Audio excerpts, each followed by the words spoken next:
we've spent some time and we'll spend more time looking back over our century of service in the community, but today we're going to look forward, and that's always a risky, tricky proposition, but there's probably nobody better to help us think through that than our speaker today. Today I'd like to introduce Michael Dees, President of AIS Benefit Concepts, LLC, and a Paul Harris Fellow. Michael will introduce Kris Kimel.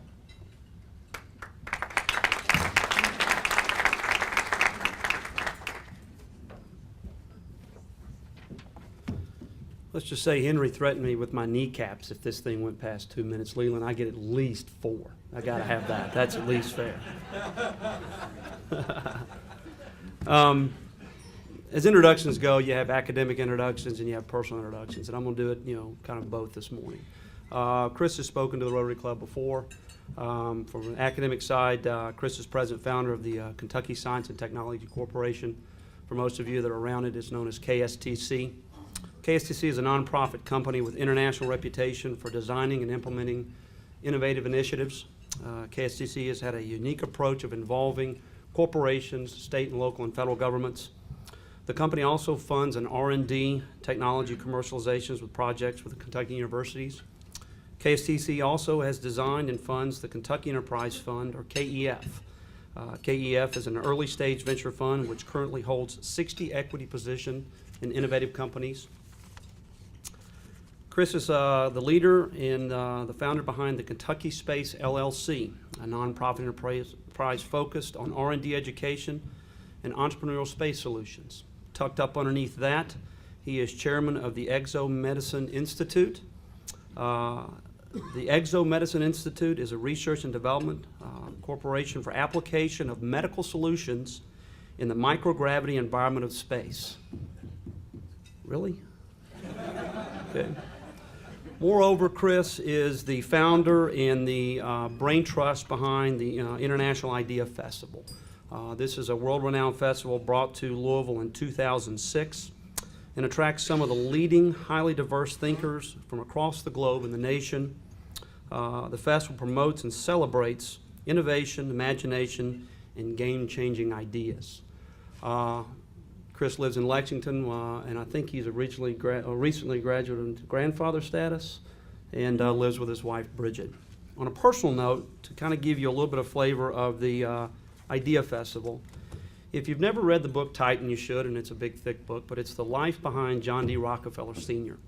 And the reason why I make this comparison is, if this group could go back in time to 1910, 1911, and you had the ability to be in a conference hall or a luncheon or a dinner, John D. Sr. very rarely spoke, but if you had the ability to probably hear what his brain thoughts were, or his trust, or his thought dynamic was behind Standard Oil, and what Standard Oil was going to do to the Industrial Revolution of the United States for the next 100 years, it would be pretty unique. 2007, the year after the Idea Festival was brought to Louisville, a small group of people that attended the Idea Festival that year had the chance to sit in the conference room or the convention center at a dinner, and Kris brought Steve Wozniak to come speak to the Idea Festival. And he didn't spend the 2 hours talking about his relationship with Steve Jobs or Apple and how big this company was going to change America. He spent the time talking about a kid breaking in and finding and testing the doorknobs at Stanford University for computer engineer professors to try to figure out what computer engineering was going to be for the next generation. And took that information and went back and rewired a Hewlett-Packard calculator and an Atari set to put numbers on a television screen. And you sat there and mesmerized and going, wow, where does this come up in 1960 or 70? And it changed the next 100 years of the way you do business and what evolved as the current modern day personal computer. That's the Idea Festival. That's what Kris brings to Kentucky. So, Kris?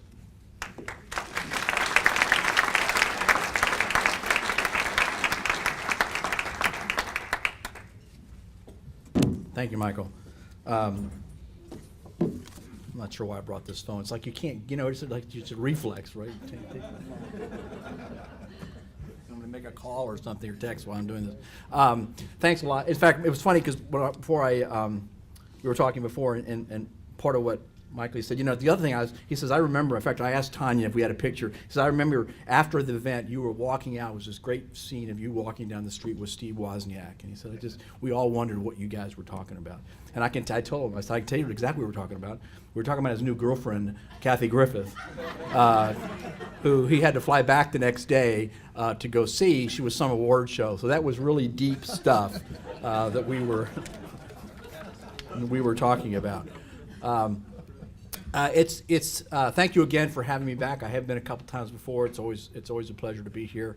I want to also thank many in the audience who have been, an integral part. The IDF Festival is certainly not just about me. I'm simply a part of it. But people like Tanya, Val, I don't know if Cece's here. Michael has been a key part of the festival as well. So there are many people. I want to also thank this year Humana, which has come as a lead sponsor, and Humana Vitality from Chicago, which when you run into people from there, please thank them because they are responsible for making this happen, along with many of the other sponsors. But them stepping up this year and taking a major role in the festival has been a huge asset to us, and we very much appreciate that.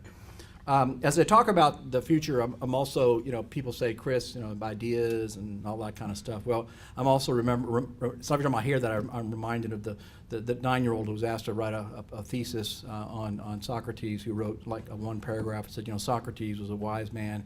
He had a lot of ideas and asked a lot of questions, and they killed him. So I'm always a little bit careful about what I say.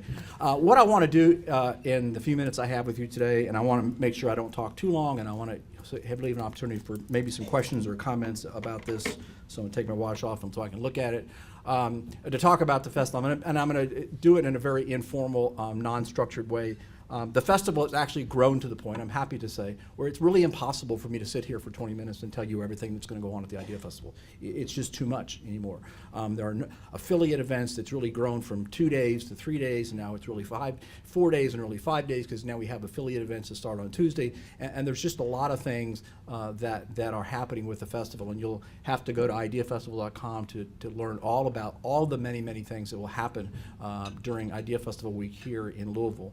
But I am going to talk to you about some of the ideas and some of the people that are coming to Louisville this year for the Idea Festival, to give you a sense and a flavor of what will be happening. We're, again, as always, the great thing about the festival is it's new every year. So we have new people, new ideas, and it's always exciting to have all of these people coming here.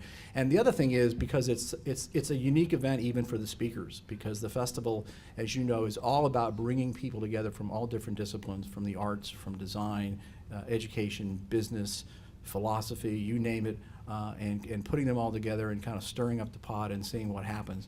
And because it's different, many of the speakers who come in, presenters, art, performance, the artists, stay for the entire festival. And so we have a number of people this year that, again, they're going to be here for 3 or 4 days during the festival. And with those of you who go, I would encourage you to I've thought about maybe doing a little course on how to attend the Idea Festival, because I think one of the things we encourage people to do is get with these people, use them, take an opportunity to get to know them, to talk to them, ask them for a cup of coffee while they're here, because we will have, as always, an amazing group of people here in Louisville for 4 days. And like I said, many of them will be here for several days, and it's important, I think, people to take advantage of that outside of the confines of the festival. Why the festival? We talked about the future. Why do we do the festival? Well, the festival really is about the future. And if I had to, we were talking about, maybe what would a futurist, if we had a futurist here, what would they say about the next year, 2 years, 5 years? I would say that the one characteristic that characterizes our time, perhaps more than any time in history, is unpredictability. It's simply impossible in today's world, with the rapid nature of changing technology and all of the spin-offs that's incurring, to really understand and predict what's going to happen in the next, let alone 5 years in the next year. I was talking to somebody this morning about the cell phone. I remember not that long ago for me, in the late 80s, early 90s, the coolest person in the world was the person who had the car phone.